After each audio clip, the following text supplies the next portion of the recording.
everyone, and welcome to Celebrating Cinema, a podcast for the love of cinema. I'm your host, Laura Gommans. Do you have a controversial opinion about film? Send a brief voice note to celebratingcinema@lab111.nl, and you might be featured in one of our upcoming episodes to see if we agree. This month, Brokeback Mountain is getting a re-release. The Ang Lee drama starring Jake Gyllenhaal and Heath Ledger won 3 Academy Awards in 2006 and was much talked about. Now, 20 years later, we reflect on the tragic cowboy drama and look at it in the context of queer cinema as a whole. We invited culture expert Esje Seigfried to discuss the past and future of how we tell queer stories. First, I'd love to tell you about some cool things going on here at Lab 111 in Amsterdam. For the Dutchies and hip-hop fans, on the 25th of February, we are screening The Making of de Jeugd van Tegenwoordig with a Q&A with Pepijn Lane. And if you liked our Shakespeare episode from a few weeks ago, we are bringing Baz Luhrmann's Romeo and Juliet back to the screen for its 30th anniversary. Get your tickets at lab111.nl or through the link in the show notes. Esje, thanks for coming. Hello. Love that you're here. Can you tell us a little bit about who you are and what you do? Of course. Hi, I'm Esje Seigfried. My name is far longer, but it's much easier to say Esje. I am Filipino-Chinese. I'm a creator living here in Amsterdam, only 2 months, and I love all things books and movies, and I talk about that on the internet. And specifically, translated media and queer media are ones that are very close to my heart. As someone who grew up in Manila, moved to Bangkok, and now living in Amsterdam as a queer individual, these are pieces of media that I wish a lot more people get to experience and appreciate. Amazing. So we're here today to discuss Brokeback Mountain. But first, Esje, you wrote a little introduction for us. Of course.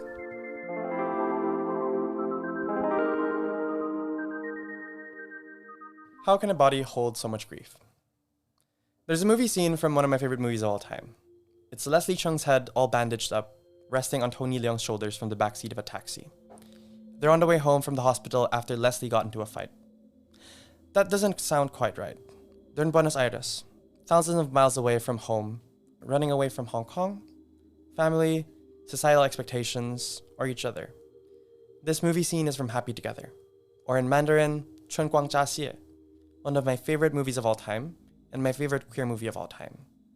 Which brings us to the question, why is queer media so sad?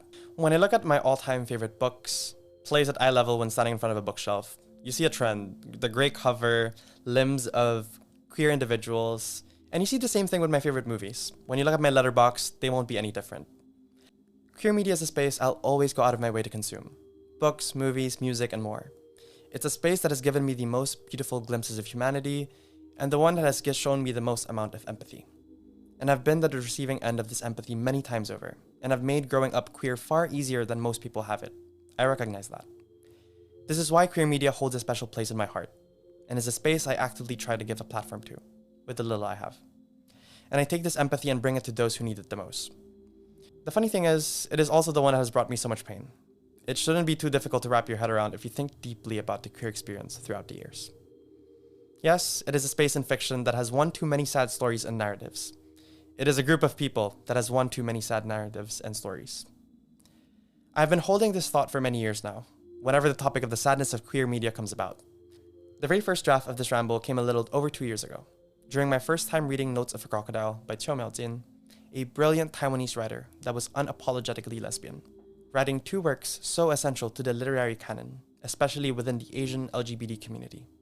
And this was at a time and place when identifying as such came with a lot more risks than what your freedom would afford you. And the sad reality with a space rooted on people who have a long history of fighting for a voice in society, dealing with oppression that remains present in many parts of the world today, is that you have artists shaped by these stories. The older generation of queer artists today are the same ones that lived their formative years during some of the darkest times in queer history. And to some, still is. So we're presented with tragic works of queer media. When you have artists that are shaped by tough and difficult times, whether they were forced to hide, suppress, adjust, or they were able to fight for their rights and stand tall, they each have their stories. Alas, we are presented with beautiful and heartbreaking pieces of tragic queer media. Powerful queer media. Queer media that reminds us of the difficult history that afforded us the relative freedom of today. The voice of generations who did not have the relative privilege of today's youth, and are only now able to take more of their stories and bring them to light. And I think that's heartbreaking, but I also think that's beautiful. The question is, don't we deserve to have more hopeful and lighthearted works? Of course. There's so much joy to the queer experience. The youth of today deserve to see narratives that not only paint the queer experience in a positive light, but paint it in a normal manner. Not as the groundbreaking core of a story, but simply a matter-of-fact aspect to it. Something that can bring hope and normalcy to the queer youth. And there might not be a lot of happy queer stories, I recognize that. But they're there, and there's value in them, both the sad stories and the happy stories. Sad queer stories paint a picture of the realities the community goes through, while the happy queer stories paint a picture of what could be. Hope, despite being a beautiful thing, can be the biggest struggle of them all. Though, how else do you wake up each day without the hope of possibility? So is there too much pain in queer media? Yes, because there's also too much pain in its history. Sometimes I wonder how a body could hold so much grief. It can't. Something has to carry this collective grief. Both our histories and our lost experiences. And I think that's what media is for. That was great. So yeah, you spoke a lot about tragedy. I think there's a lot of tragedy in the movie that we're about to discuss. So Brokeback Mountain is being re-released 20 years later. It will also be screening here at Lab 111. Yeah, we'll try this one. And I'll say it just once. Go ahead. Tell you what, we could have had a good life together. Fucking real good life. Had us a place of our own. But you didn't want it, Ennis. So what we got now is Brokeback Mountain. Everything's built on that. That's all we got, boy. Fucking all. So I hope you know that if you don't never know the rest. You count the damn few times that we have been together in nearly 20 years, and you measure the short fucking leash you keep me on, and then you ask me about Mexico, and you tell me you kill me for needing something I don't hardly never get. What does this movie mean to you? What do you remember your first encounter with it? When the movie first came out, I think I was around 7 or 8 years old. And obviously I was not watching it at the time, but it was always there. When you think about queer media, Brokeback Mountain is always one of the first encounters you would have with the space. And I remember first trying to watch it when I was around 15, 16 years old, and I never got around to finishing it. But I do know how it ends, and it was a movie that was always on my mind when I was growing up. Because you say that for everyone around the world, basically, it is one of their first experiences, maybe with queer cinema. This was an incredibly mainstream movie. As I mentioned in the intro, it won 3 Oscars. Do you think this movie was truly groundbreaking, or did it just benefit from having a big director, big actors? What do you think made this movie so big at the time? When you look at Brokeback Mountain and how it would sometimes be called palatable, it helps with how big and mainstream it got. Yeah. And with the story, when you put forward a queer story, regardless if it's because of a big director, big actors that you're having, at the end of the day, you're being able to make the queer narrative something that is more of a household name, especially when it was winning a lot of the Oscars. I think that's a net positive that you're seeing. Yeah. Because this is a story that is set over a few decades, mostly in the 60s. And, in that time, it wasn't as common to be out. When this movie came out, it was also kind of said that it furthered the kind of queer tragedy trope. Is there a way to even tell these stories? Or what would you say the importance of that story is, to go back to the 60s and see how queer men would live in that time? I think when you try to avoid queer tragedy, or we just make a stereotype like, every single gay story is sad, you're kind of denying the history of the queer experience. There was the AIDS crisis. Many parts of the world today, it's still illegal. And I think with a movie like Brokeback Mountain, to make something that was not really normal many, many decades ago, honestly, just even many years ago, to be something that's mainstream now and people are able to talk about freely, and for it to be winning an Oscar, an award that usually reserved for something a lot more normalized. I don't know if normalized is the right word. I think it's a big win for the queer community. And yes, it is a tragic story, but it is a tragic history. Yeah. I think there's also a lot of beauty in the story, because even though these men couldn't exactly be who they wanted, they had such a strong connection that they kept meeting up every year, and it ends with a lot of love, even though the tragedy happens, which for the people who haven't seen it, I won't spoil exactly what the tragedy is. But I do feel in the end, it just does hold this space for this everlasting love that these two have. So in a way, it is also beautiful and hopeful, even though it doesn't exactly end well for them. One thing that was also discussed around Brokeback Mountain at the time is that, as far as we know, Jake Gyllenhaal and Heath Ledger at that time were not out gay men. They presented as straight, at least. How do you feel? Because that's often discussed. How do you feel about straight actors playing gay characters? This is a question I've been really thinking about for many years already. Not only with just straight actors, but directors, writers being able to tell queer narratives. And then that question becomes less of an important factor for me when I think about what happened with Heartstopper and Kit Connor. Heartstopper was a beautiful, beautiful queer series that was out a few years ago. And Kit Connor was forcibly outed during that period because people were speculating, is he straight? Is he gay? Why does a straight actor get to play a queer character? And through that process, he was forcibly outed. And we always say that queer people should be able to come out at their own time. Right. And yet when we look at these pieces of media, we always speculate, we always ask these questions that at the end of the day, is it really that important when you look at it from the lens of we're presenting a queer story? Yeah. And I feel like maybe as long as the story resonates with queer people, it's, as I think you said earlier, it's a net positive. Exactly. Like we never know if someone's queer or straight, and they shouldn't be forced to be outed just in order to play a role. There's many examples of straight, as far as we know, straight actors playing roles that have made a huge impact on getting the queer narrative out there for people, maybe a little bit more in the mainstream. But I was also thinking about how many out gay actors do we really have in like A-list Hollywood? It's quite a disappointing percentage. Is that something that you wish there was just more of, that it was, why do you think it is maybe, because if you look at the statistics of how many queer A-list actors we have, statistically it doesn't check out. Why do you think maybe a lot of actors aren't out? So I look at it from two lenses. One is the obvious, which is that living queer and out is not the easiest thing to do. I think even if you're not an actor, there's a lot of weight that comes with coming out. So I think that's a given. And on the other hand, when you're in the limelight, there's a lot more pressure. And that's not only because you are queer, but also because you will start thinking, will this limit me to only queer stories? Which is, if you're queer, you would love to be part of those queer narratives, but will that only mean that you're only going to be part of those same stories? Right. And there's obviously, you mentioned trans individuals. We have luckily quite a few examples now of actors who are trans and out. Yeah. But if you open a comment section, it's all people talk about. And it's, it's really terrible how, being in the limelight, as you say, just really reminds you of how many people still have a problem with that's so surprising, because when you look at the world today, you think we've gone so far from where we were before, but then you look at these comment sections and people can still be very nasty, and definitely more with trans individuals, but even with queer, gay, and lesbians, you would be surprised with those comment sections. They're not safe spaces. They're not safe spaces.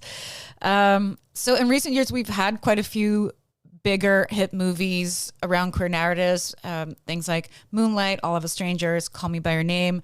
Again, a lot of those revolve around sadness and, these narratives. And I think before Brokeback, we also had movies like Philadelphia, which also is very tragic. And that's also about the AIDS epidemic. And I think something you beautifully mentioned earlier is that this older generation of queer artists lived through this incredibly traumatic time. I recently heard Tilda Swinton talk about Derek Jarman and how in that time she had about 40 queer friends that passed away. It's an event that is almost unimaginably sad to us in these times. But yeah, do you see a big influence of the AIDS epidemic on what kinds of stories have been told through that generation? Oh, definitely. I think the AIDS epidemic and just the difficult history the queer community experienced throughout the years is still being seen in all forms of media today. I just finished reading a book titled Nova Scotia House the other day, and it was also centering like the AIDS epidemic, and a couple the partners passed away. And to this day, I've read so many books and I've watched so many movies that are about this queer experience, and it continues to be painful. You would think that, again, people always say there's so much queer narratives, but they're still alive and they're still telling their stories. And the thing is, there's still so much more to uncover. Yes, it is unfortunate that, yes, why is queer media a lot more depressing and a lot more tragic? But the thing is, that is the history. And you cannot erase that. And there are still so many more stories and so many more people who are trying to unpack this, who are trying to understand their own experiences and put this and make people understand, like, yes, maybe it is a little bit better today, but this is what we went through. This is not to tell you that this is your future, but it is something that you have to honor. This is the community that built the rights and everything that you have today. Yeah. And I think that's very, very important. It is always important to remember the history, but as you mentioned, you had quite an okay time growing up as a queer kid. Do you think that influences how the next generation, your generation, tells stories about their queer experience? Dear God, I hope. I have seen so many nice, warm, and even bad queer movies. And I appreciate all of those, even the bad ones. It is so nice to watch a queer movie or read a gay book that is not just sad. A good example of that is something we were talking about before we started recording. Heated Rivalry is one of the biggest hits. I can't tell you how many middle-aged white ladies told me to watch Heated Rivalry. So this is something that is so in the mainstream. It's so in meme culture. It's so... it's everywhere right now. How do you feel about something like Heated Rivalry? Oh, I love it. It's hot, steamy, and it's fun. It's not something so serious. Yes, it does tackle parts of the queer experience, but it's still important to discuss. But the main focus of it is it's fun. It is able to tackle these difficult themes without sacrificing the entertainment. And I think whether it's middle-aged women or my gay friends are able to enjoy it, it's a net positive. You recently watched it? You enjoyed it? I finished it last week in one night. All 6 episodes. Oh my God. Yeah, it gets steamy as hell. I was quite almost like shocked when the episode starts. It takes about 4.5 minutes for them to start. And almost every single episode, you're just like, wow, they cleared this. And I love it. Yeah. I love it for the queer community.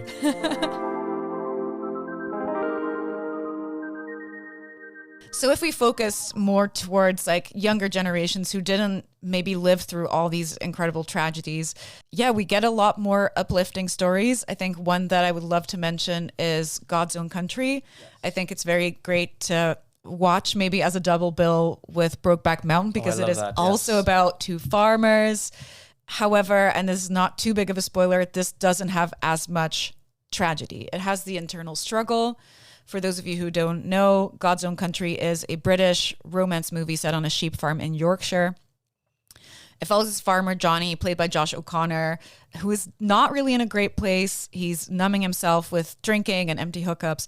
And then George comes around. He's a Romanian migrant worker who shows up to help on the farm. They start a relationship that's kind of rough and guarded at first, but it could possibly turn into more if they just let someone in and accepted who they are. I won't say if that's what happens, but maybe that's what happens.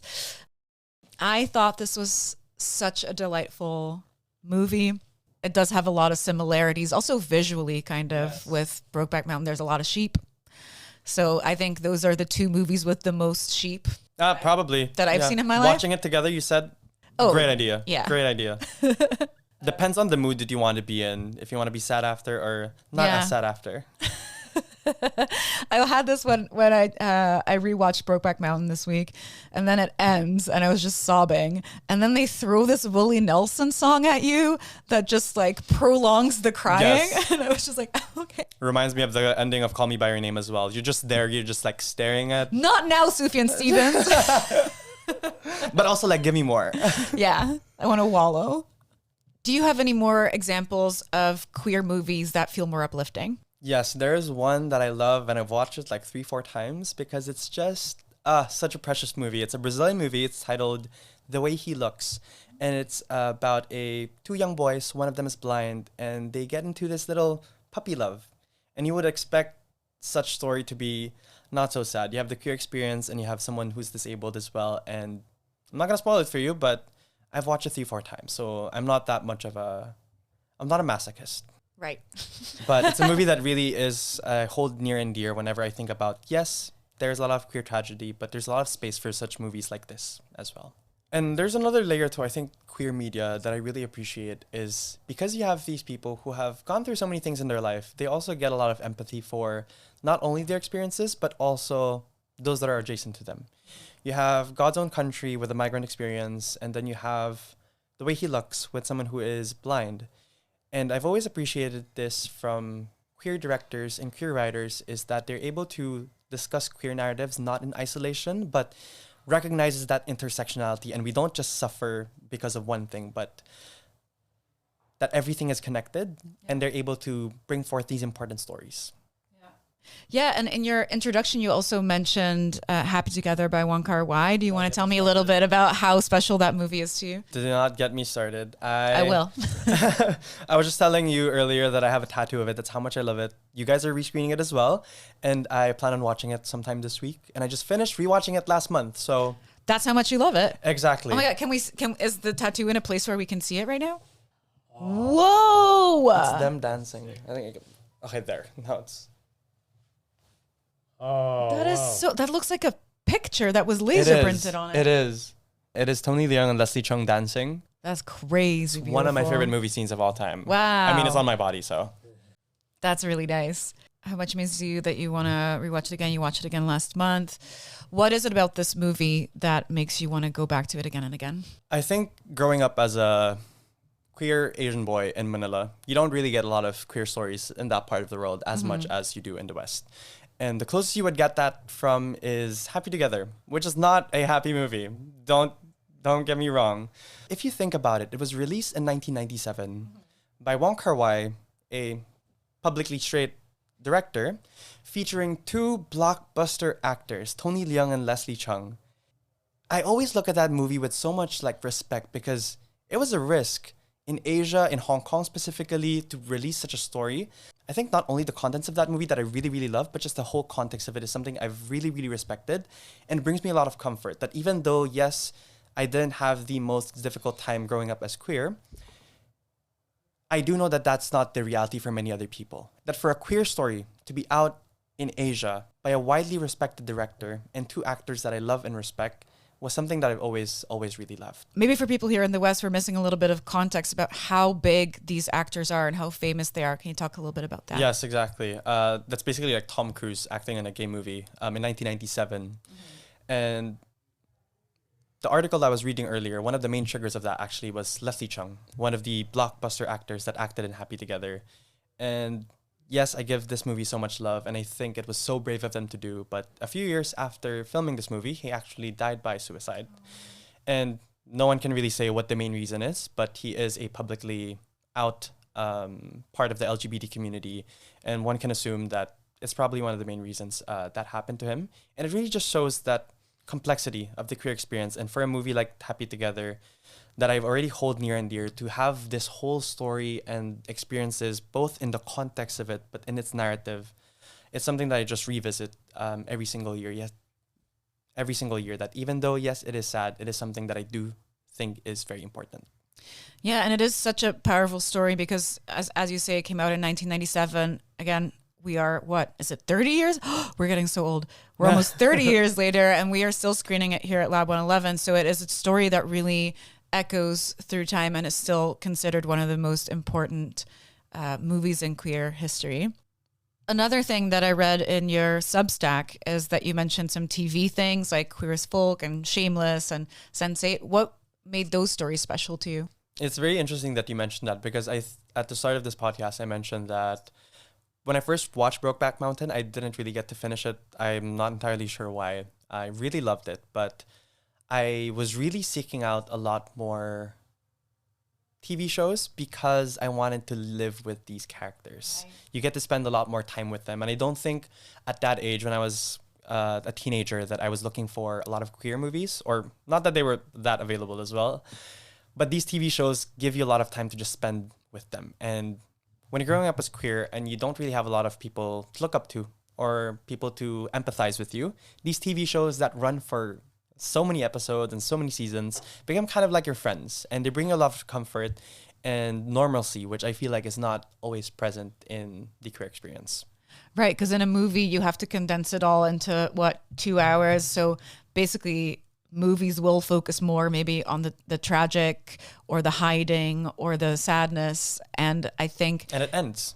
And in these shows you get to spend 8 years with a character that's just queer and going about their business. And you will have filler episodes where nothing is happening and they're just being human beings. And yes, people complain about them, but I personally love them. Don't you miss filler episodes? Exactly, yes. Not everyone's talk just about like this plot, all the time. plot. There's episodes of, there's an episode of Gilmore Girls where Rory loses a bracelet and she looks for the bracelet. And I'm like, man, now with Prestige TV, I feel like everything has to be like moving. 1 hour episodes, and it has to be, and yeah, I think maybe in that we are losing a little bit of that. Let's just spend time with these people going about their business. When friends warn me about a TV show and they're like, oh, I should just be warned, there's a couple of fillers there. Same with Gilmore Girls. My friends warn me and I'm just like, I want those. Only fillers. Give me only the fillers. Exactly. I just want to hang out. Maybe that's why people love reality TV. Oh, I do too.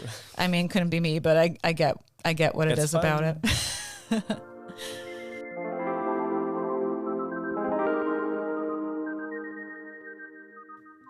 Are there any examples of queerness in movies that you love that might not be so outright queer? Oh, I love this question because one of my 4 favorite movies of all time fits within that category. It's in my Letterboxd 4 favorites, and I cannot count how many times I have Googled, is Y Tu Mama Tambien a queer movie?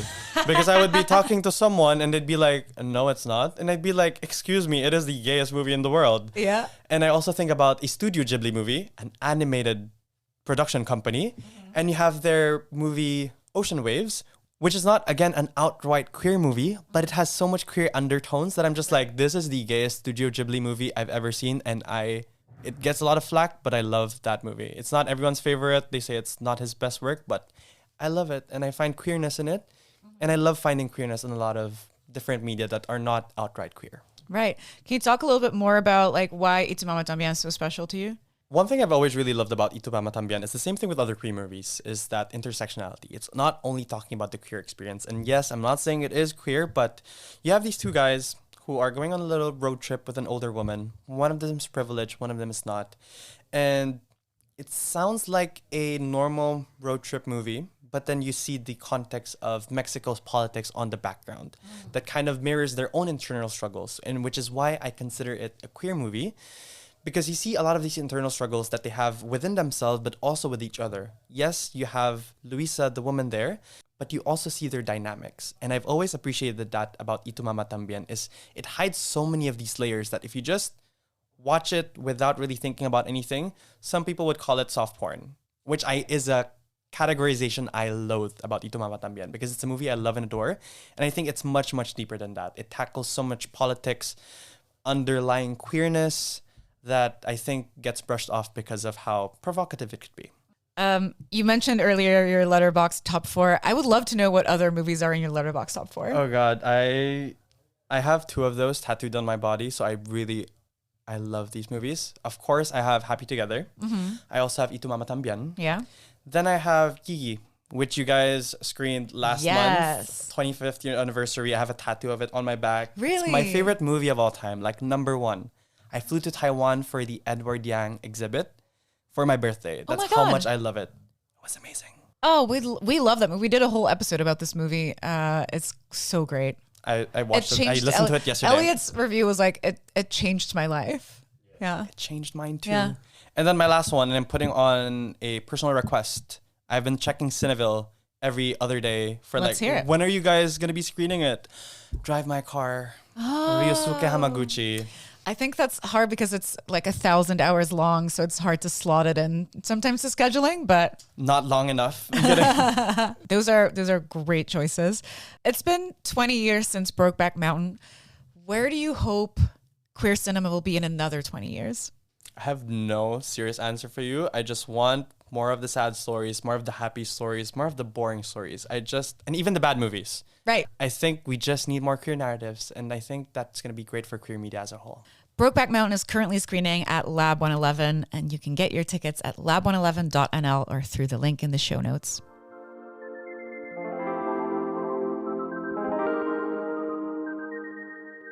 Stay connected with us at Celebrating Cinema and Lab by following at Lab111 on Instagram and Letterboxd.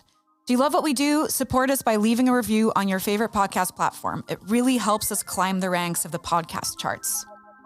This was a Lab 111 production, edited and produced by Elliot Bloom, and co-produced by myself, Laura Gommans. Music comes from Hugo Emmertsal, and the artwork is by Studio FFF.